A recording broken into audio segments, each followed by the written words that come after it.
Bonjour à tous, je vous retrouve aujourd'hui pour une nouvelle vidéo sur Get Green.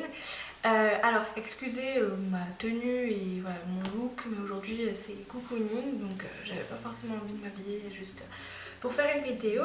Surtout qu'aujourd'hui je vous présente, ma tenue est de circonstance parce que je vous présente mes livres préférés, mes livres green préférés. De ce que j'ai pu sélectionner, parce que j'en ai plusieurs, je les ai pas tous pris.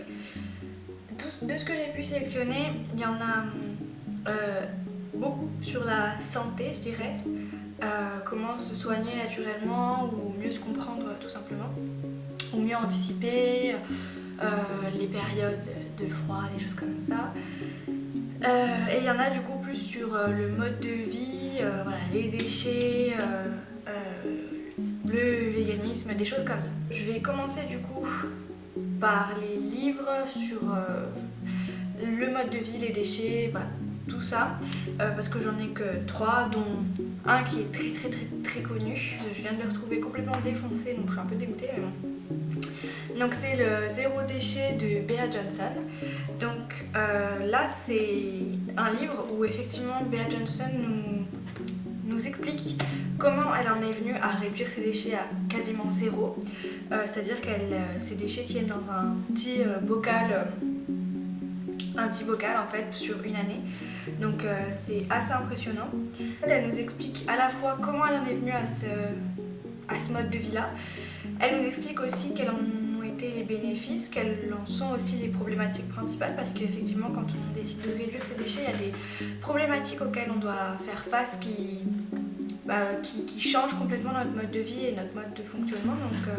Donc à ce niveau-là aussi, elle donne aussi des astuces pour mieux réduire ses déchets plus facilement, pour en gros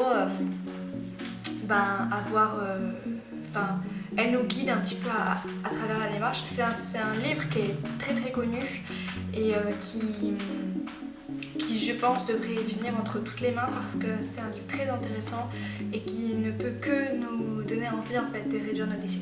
Toujours dans la démarche zéro déchet, c'est un livre que j'ai acheté plutôt dans un second temps, mais finalement si je devais acheter un seul livre ou recommander un seul livre sur le zéro déchet, bien que celui de Bea Johnson soit une bible, celui-ci est quand même mieux pour moi.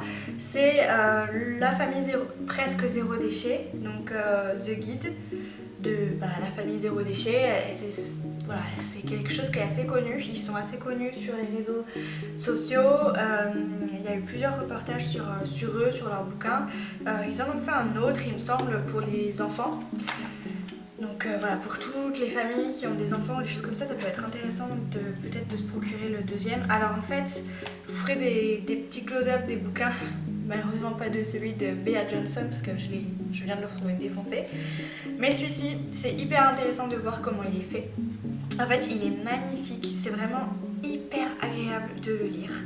Et au-delà du côté esthétique du livre qui n'est pas négligeable parce qu'en fait la maman du coup Bénédicte Moret est graphiste, donc en fait elle a complètement designé le bouquin avec ses illustrations et tout ça, donc c'est magnifique, vraiment magnifique. Je trouve qu'il est très complet et au-delà de ça, eux pour le coup ils nous accompagnent énormément dans la démarche, c'est-à-dire qu'ils présentent effectivement dans une première partie du livre pareil pourquoi on en vient au zéro déchet, quels sont les outils qui peuvent nous aider pour tout ça, et en fait ils nous ont même créé, je vais quand même vous montrer juste là, ils nous ont même créé une sorte de plan d'action en fait, un plan d'action avec toutes les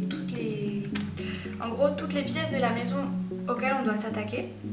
Il est là, c'est un gros plan d'action comme ça en fait qui répertorie tout, donc la maison, les courses, la cuisine, l'hygiène et tout, et du coup on a plusieurs actions à mettre en place pour atteindre du coup notre objectif de zéro déchet.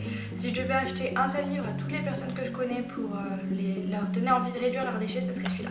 Et du coup, toujours un peu dans l'idée mode de vie, j'ai le livre Vivre vegan de Gwendoline Izeb, je m'excuse. Alors là, pareil, c'est un super livre en fait, même je ne suis pas végane, mais du coup simplement quand on s'interroge sur le véganisme et sur la cause animale et sur comment mettre en place juste des petits riens dans son mode de vie pour contribuer à la fois à la cause animale mais aussi à l'environnement, parce qu'il faut savoir que voilà, tout ce qu'on inflige aux animaux ça a des répercussions sur notre environnement qui sont très graves. Donc voilà, ce livre explique très bien la situation actuelle. Voilà. En fait, il donne même plusieurs points. Donc on veut devenir vegan pour l'environnement, pour les animaux, pour la santé. Et ça détaille un petit peu tout ça comme ça. Les choses sont très bien amenées. Il y a même un historique un peu du végétarisme et du végétalisme dans notre société. Il détaille tout, la vitamine, le calcium, comment on en trouve. En fait, tout est très bien détaillé et très bien expliqué. Je pense que pareil, c'est le meilleur livre sur le véganisme que j'ai pu lire. Je le trouve super, et sincèrement, si vous avez des connaissances qui s'interrogent sur le véganisme ou que vous-même vous interrogez sur le véganisme et sur ce que c'est, comprendre en fait le véganisme, je vous conseille ce livre. Alors maintenant on va plutôt passer à la partie santé avec tous les livres plutôt santé que j'ai, parce que ça c'est une thématique qui me passionne littéralement. Voilà, comment se soigner de manière plus naturelle. J'avais pas vu qu'il était là, mon petit bébé. Oui. Oh là là.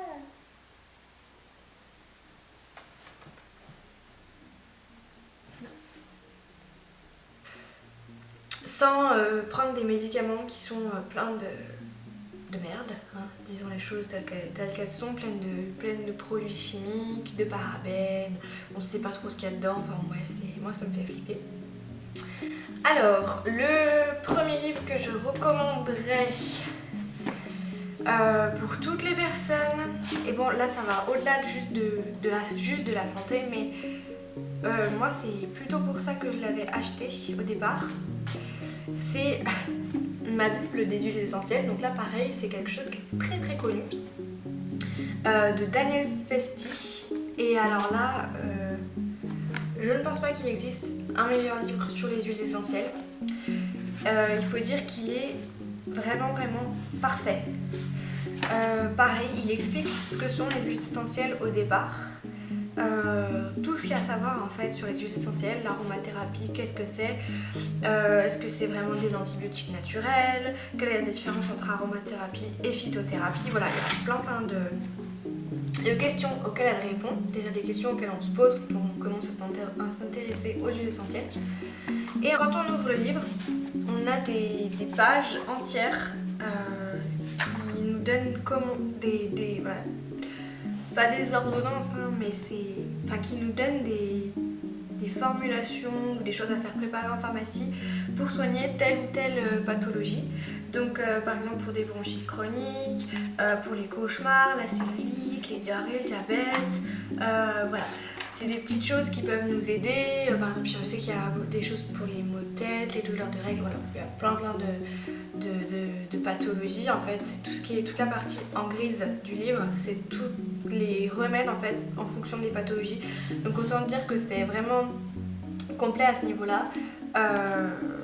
Et du coup, ça nous aide vraiment à prendre la main sur les huiles essentielles, parce que on ne le dit jamais assez, les huiles essentielles c'est quelque chose de très dangereux, et donc elle nous explique aussi toutes les précautions d'emploi. Mais effectivement c'est des choses qu'elle ne peut pas faire juste à travers un livre. Ce qui est bien avec ce livre, c'est qu'en fait il nous apprend un petit peu pas à pas, parce qu'on a des petites recettes, des petits trucs, et après on va commencer à bien écouter, bien suivre ce qu'il y a dans le livre, puis on va commencer à se familiariser un peu avec les huiles essentielles. C'est à prendre avec beaucoup de précautions, et ça ne remplace pas un médecin ou un avis médical. Mais du coup, ça nous permet vraiment de nous faire la main avec l'aromathérapie. Si vous vous intéressez à l'aromathérapie, surtout, vraiment, n'utilisez pas les huiles essentielles sans rien connaître. Il faut lire.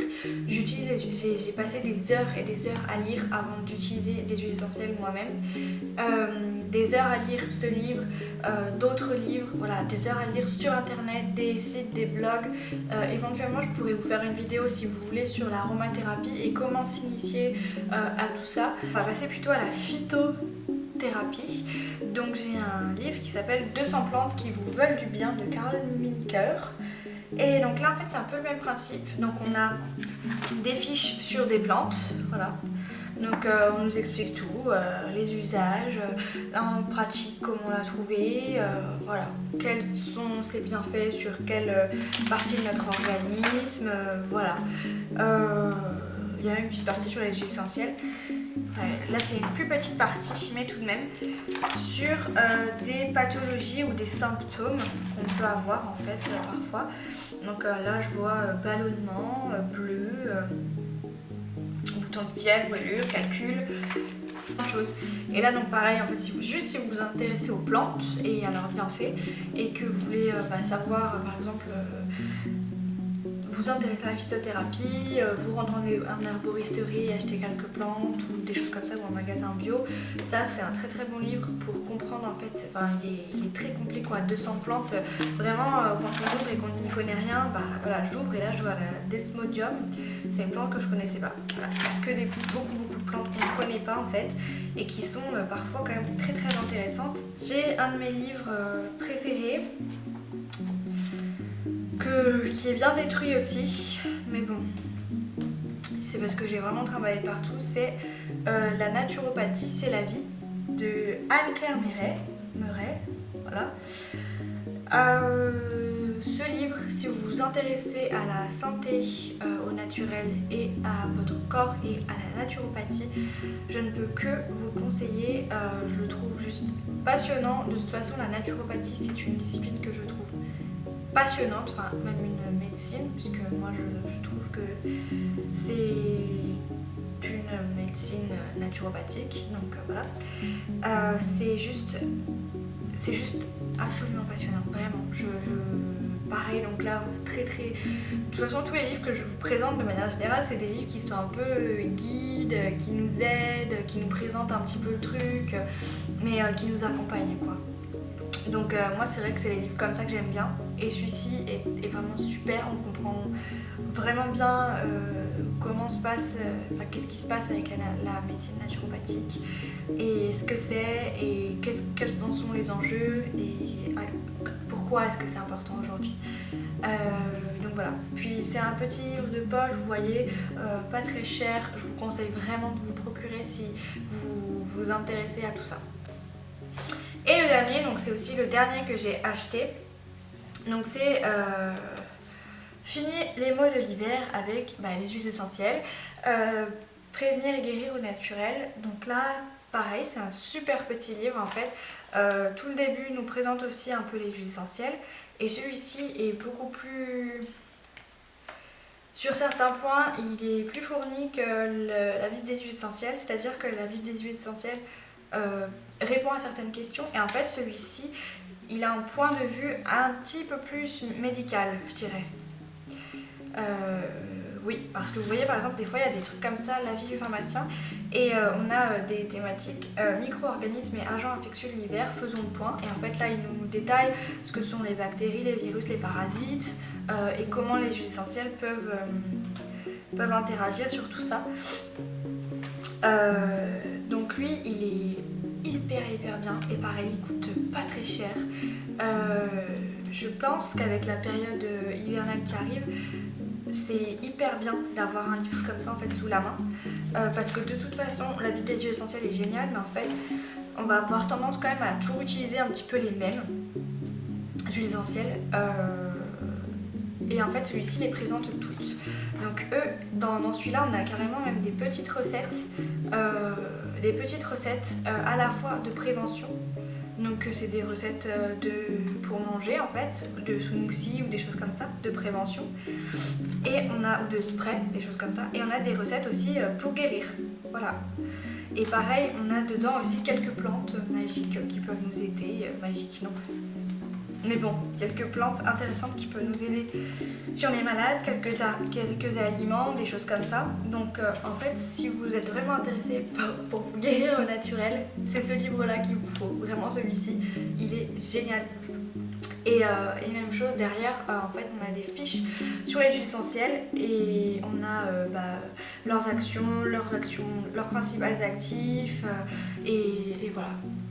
Vraiment le livre le plus synthétique sur le sujet, synthétique, le plus condensé, je dirais, pas synthétique, parce qu'il y a certains points, comme je vous disais, qui sont abordés en profondeur. Donc le plus condensé et le plus chouette aussi à l'intérieur, le mieux présenté. Je vous ai présenté tous les livres green que j'ai et qui sont mes préférés, donc il y en a plusieurs. J'en ai plus que ça dans la bibliothèque, mais bon, malheureusement tous ne m'ont pas forcément plu. Si vous voulez que je vous fasse des vidéos comme ça plus souvent, parce que j'achète pas mal de livres sur cette thématique-là, moi c'est des choses que j'aime lire. Donc si vous voulez que je vous présente plus régulièrement mes achats de livres sur la thématique ou ceux qui m'ont plu, et ben dites-le moi en commentaire. Et puis sinon je vous dis à bientôt. Salut! Tiens, bébé, qu'est-ce que tu fais?